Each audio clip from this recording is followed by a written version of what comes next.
Hey, Futurist Jim Carroll from the virtual broadcast studio. 2021, we're still stuck at home as COVID rages around us. What I've been doing is I've been running this series called Headlines, where I've been taking apart some of the trends of today to put in perspective how real are they. And today I want to talk about Tesla. Look, it's a topic which is certainly in the news. They're redefining the automotive industry at a furious pace. Automotive companies are rushing to make the statement that they're in the electric vehicle business when the jury is still out as to whether they really are. And this was all intensified when Elon Musk was recently named as Person of the Year. There's no doubt he is reinventing entire industries, the space industry, the automotive industry, the energy industry. Here's what I've learned about Elon Musk. There's some people who absolutely love him. He is an innovation and disruptive thinking superhero who is certainly changing the world. At the same time, there's a whole bunch of people who absolutely hate him, hate Tesla. You can see this with what happens on the stock market. There's no middle ground, it seems. But what I want to try and do is take it apart, put it in perspective. Now, look, I've been talking about Tesla for a long time. I like to think I sort of predicted their business model way back in 2003 when I was with Daimler Chrysler over in Stuttgart, Germany, and predicted a business model in which you would buy your car online, that it would be based on batteries, it would be electric. I spoke about this at a lot of conferences through the years, and a good case in point is a manufacturing conference in 2017. Where I talked about the big, bold moves that Tesla was willing to make, and I brought out what they had in their SEC filing, their Securities and Exchange Commission filing at the time. They basically wrote that, look, we're bringing the Model 3 to market. We have no idea how we're going to do this. They actually wrote in the document for investors that we have no experience to date in manufacturing vehicles at the high volumes that we anticipate for the forthcoming Model 3. And to be successful, we're going to have to figure out a lot of stuff. We're going to have to develop efficient, automated, low-cost manufacturing capabilities, processes, and supply chain capabilities that we really don't have right now. They basically said to investors, we don't know how we're going to do it, but we're going to figure it out. And I know in the Q&A at this particular conference, a lot of the engineers in the room were asking, do you really think they're going to be able to pull it off? Well, here we are in 2021. And the fascinating thing for me is I joined the club this year. I got a Tesla Model 3 in August. We moved to a new home. I've got solar on the roof. We upgraded our electrical panel so that I've got in-garage Tesla charging. And I've had the opportunity to experience the Kool-Aid over the last 4 months. And I've done a lot of thinking in terms of what I've spoken about, where we're going in the future for so many years with the Tesla business model and the reality of what is occurring on the ground. Look, I've got posts on my website, like 54 things you haven't thought about with self-driving car technology, which really take apart everything we're dealing with in terms of our path to the future. So what I want to do here is I want to take apart the headlines and put in perspective the reality of what is occurring. And I'm going to do that with what is called the Gartner Hype Cycle. Now, Gartner is a technology research firm.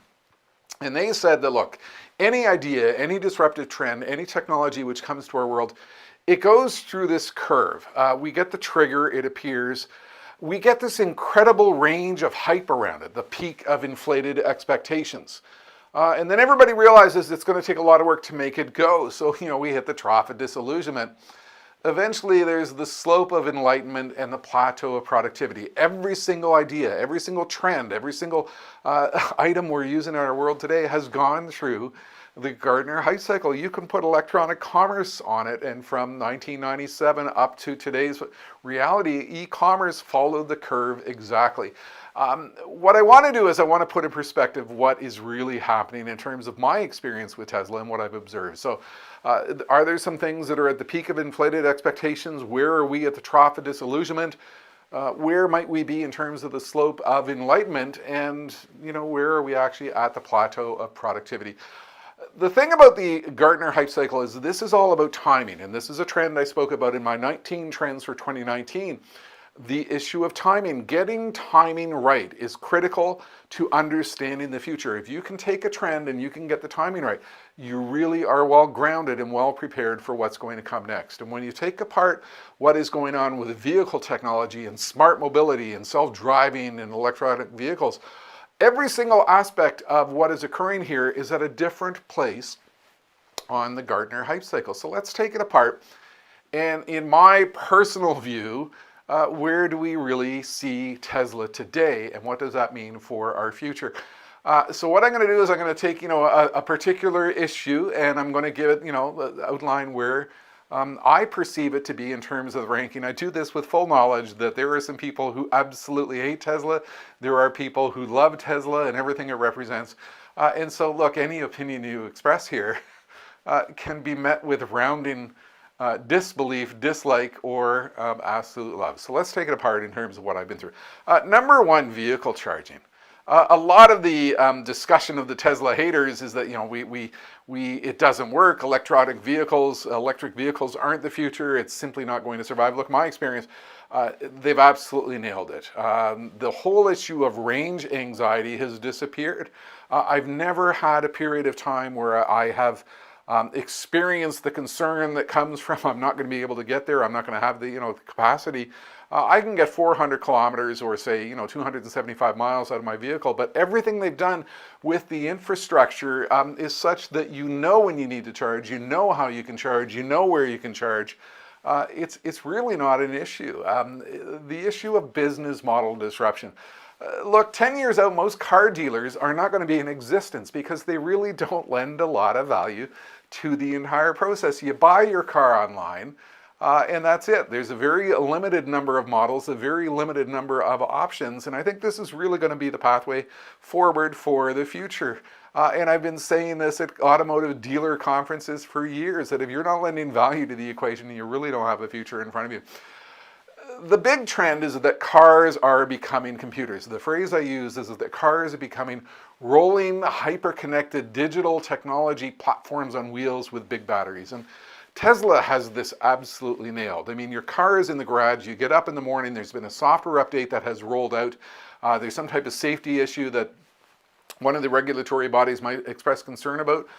What does Tesla do? They roll out a software update. What does Volkswagen do? They require you to physically bring your vehicle into a dealership to get a software update. I mean, Tesla has nailed the car as a technology platform to such a degree, it is simply staggering. And the cool thing that you get with this is your car comes with an API. If you're a computer geek, this is important. What it is an application programming interface. It allows organizations to write software that can talk to your car and pull data out of your car. And as a technology geek myself, I mean, the data I get on my charging, on my driving, on my performance, on my efficiency, all these statistics that come with the car, I mean, it truly is something absolutely magical. Navigation technology, they've absolutely nailed it. It's at the plateau of productivity. You will notice every single ranking I'm giving so far, Tesla's at the plateau of productivity. I have not found anything yet to quibble about. Now, I haven't had a lot of experience with service and support. I know there essentially is not a lot. When you read the car manual, it says, change your windshield wipers, top up the brake fluid, top up the windshield fluid, and check in with us every once in a while if you need to. There's really no service and support. Once you eliminate the internal combustion engine and oil and gas and diesel and all that stuff, there's a lot of maintenance which simply goes away. The cool thing is your phone, if you have a service issue, you simply make your appointment through the phone and they'll actually drive to your house to fix something if you need it done. From a business perspective, I think what Tesla has done is they've redefined what it means to operate at speed in fast emerging industries. There's a show that I put on my site, which actually got thousands of views after it went online, about the chip shortage. And what I really put in perspective is the chip shortage in the world of automotive and transportation is not a chip shortage. It's a pure example of where automotive companies have failed by aligning themselves to what happens when your industry becomes a computer-driven industry. And Tesla has not suffered from this problem because they learned how to source different chips and how to rewrite the software to work with those different chips and simply make the chip shortage issue go away. So from a business agility and speed perspective, they're certainly on the plateau of productivity. Look, cars are becoming like iPhones. We're going to replace them faster. Design matters. The design externally, the design of the dashboard, your dashboard is becoming like your iPhone. And I think certainly everything that Tesla has done with a car as a design platform, doing the beautiful things that we can do, for example, what Steve Jobs was doing with an iPhone, they're absolutely on the plateau of productivity. Which brings me to one of the things that most touted with Tesla, self-driving technology. And in my personal opinion, I think we're on the peak of inflated expectations. And my experience has been this. I paid the money for full self-driving. It's not full self-driving. The basic car comes with what's called autopilot. And if you immerse yourself in the Tesla community, you will find a lot of people talking about what they call phantom braking. And that is where your car is driving along and all of a sudden it simply slows down, sometimes almost violently so.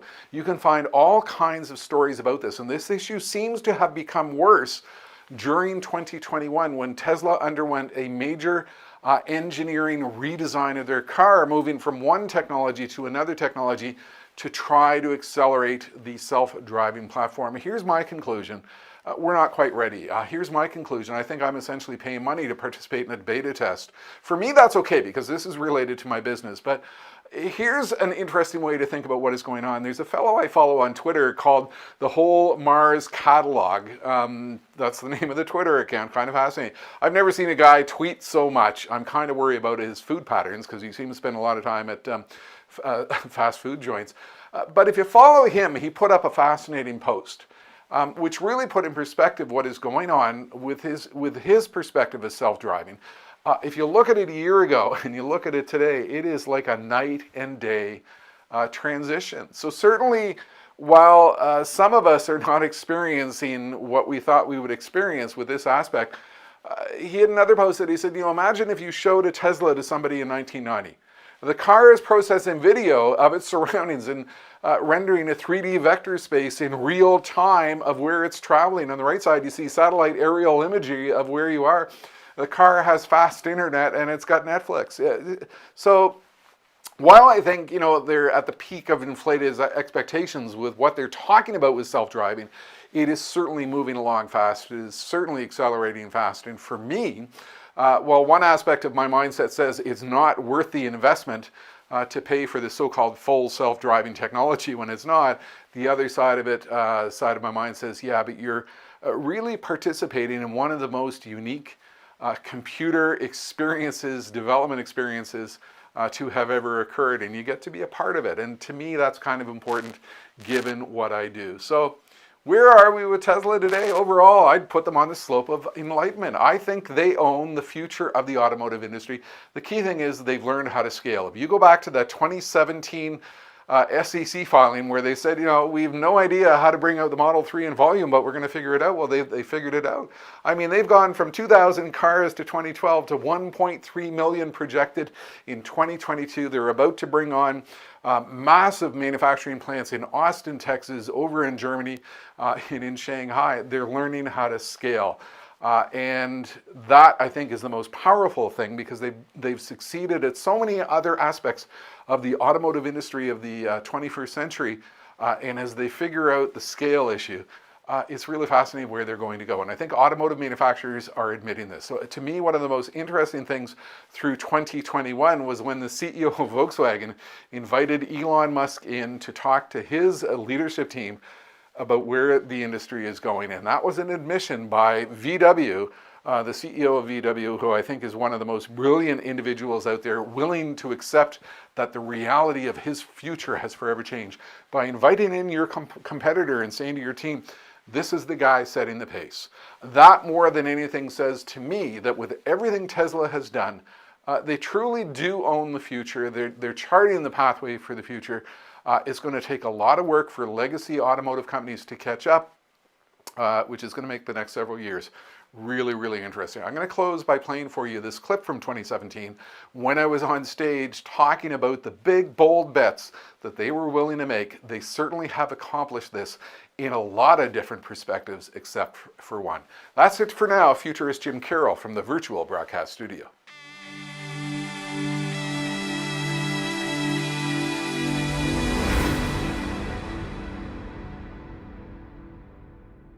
You know what I found to be one of the most fundamentally fascinating quotes of our time is what Tesla said in their SEC statement last year. Anybody buy one of the Model 3 cars? 400,000 people bought into a vehicle which does not yet exist. Right here. You put your $1,000 down. I put my $1,000 down. I didn't tell my wife. She got the Amex bill. You bought a what? It doesn't exist. Are you crazy? Can we get the money back? 400,000 people have bought into a dream. And what Tesla said in their SEC filings that, look, we have absolutely no experience in doing what we need to do to bring this car to market, but we're going to try. There is an Elon Musk in every single industry who is disrupting things at a furious pace. Every morning I get up and I put a little motivational quote from a stage presentation online, pump it out to Instagram and Pinterest and Twitter and Facebook. And I got up one morning and I wrote this one. We're in a situation in which companies that do not yet exist will build products not yet conceived based on ideas not yet generated, use the materials not yet invented with manufacturing methodologies that aren't yet in existence. I think increasingly that's our reality going forward, and it's going to be your ability to ingest these trends and turn them into opportunity that will increasingly define your future and help you discover what you need to do.